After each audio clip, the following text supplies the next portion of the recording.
Debate finally took place in Parliament last night about the stark financial situation facing hospices. Two of Wiltshire's hospices have voiced their concerns, you'll probably know, with the current funding model in recent weeks. Devizes-based Children's Hospice Julia's House and Rawton's Prospect. Well, Prospect told us it will be operating at a loss of £1.6 million this year after already cutting the amount of beds it can offer local people needing fantastic end-of-life care.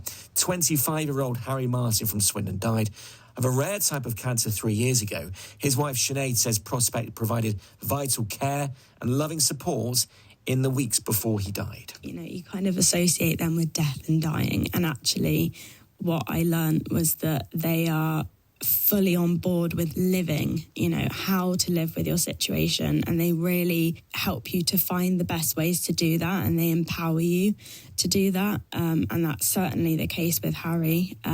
They were a huge influence in how he was able to live as positively as he did with his circumstance. They made lots of things possible, down to kind of the equipment that we were able to have in the house in the end, just to make his life a bit easier. They were on board in so many ways, you know. They, as I said, it goes so much beyond the medicine. The demand is higher than ever, and yet the funding's just not there. You know, the idea of having to cut services when that demand is so high now is terrifying.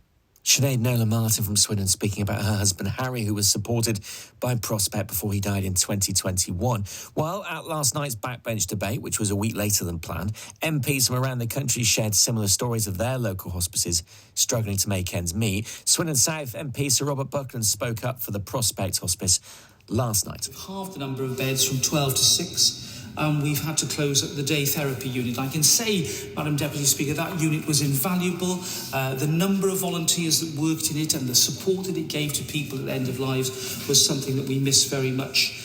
The Chief Exec of Prospect Hospice, Jeremy Lune, joins us in the studio now. Jeremy, good morning. Good morning. Look, I know you were impressed and thankful that Sir Robert Buckland spoke up. He did. He really articulated the importance of what Prospect Hospice brings to the community, and indeed Julia's House.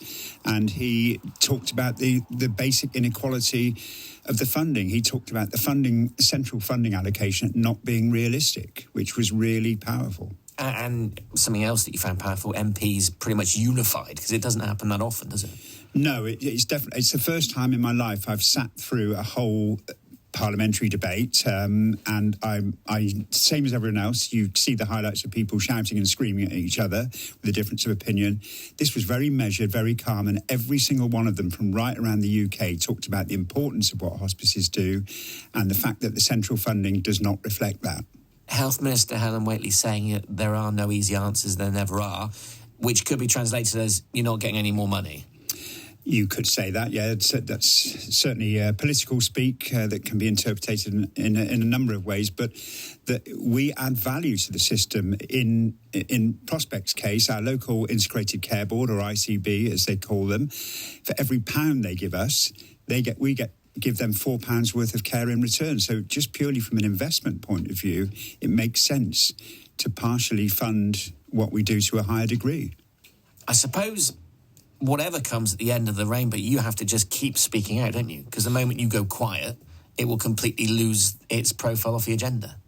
Absolutely. We've got to speak on behalf of Prospect and all hospices via Hospice UK as a united voice. And one of the really reassuring things for me in this difficult situation was when we started putting the message out there, so many people in our community got behind us and wrote letters to their MPs because they know what we do and they know the importance of it. What will you do next then, Jeremy?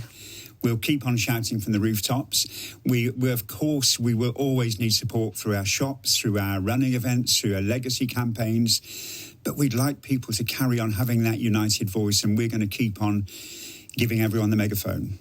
Jeremy Lune from Prospect Hospice, good to see you again. Thank you. 7:29 the time.